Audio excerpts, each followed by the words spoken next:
Samantala sa ating mga report, sa unahin natin ang report mula sa Malacanang.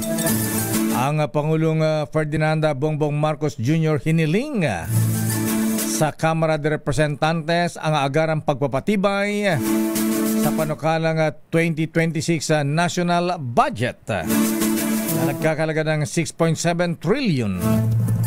RS14, Let Narciso, please come in. Miss Let.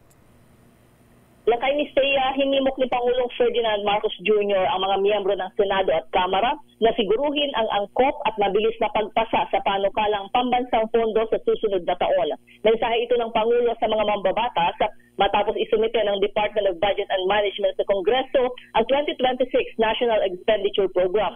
Ayon kay Pangulong Marcos, on track ang administrasyon sa agenda nito tungo sa pag-unlad at nakasasabay ang Pilipinas sa mga karatig bansa sa Asia-Pacific region.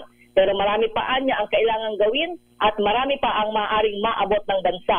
Kaya naman paalala nito sa dalawang kapulungan, huwag kalimutan ang kanilang responsibilidad na masiguro ang mas maliwanag na hinaharap para sa mga Pilipino, lalo na sa mga susunod pang henerasyon. Umaasa ang Pangulo na magkasamang magtatrabaho ang ehekutibo at ang Kongreso para ganap na maabot ng Pilipinas ang potensyal nito at para maalalayan ang mga kababayan. Mula sa panukalang 6.7 trillion national budget, nangunguna sa mga sektor na paglalaanan ng pondo ang edukasyon, public works, health, defense, interior and local government, social welfare, transportation, judiciary, at labor and employment. Ito si Let Narciso para sa DZRH, una sa Pilipinas, una sa Pilipino. Maraming salamat, Miss Let.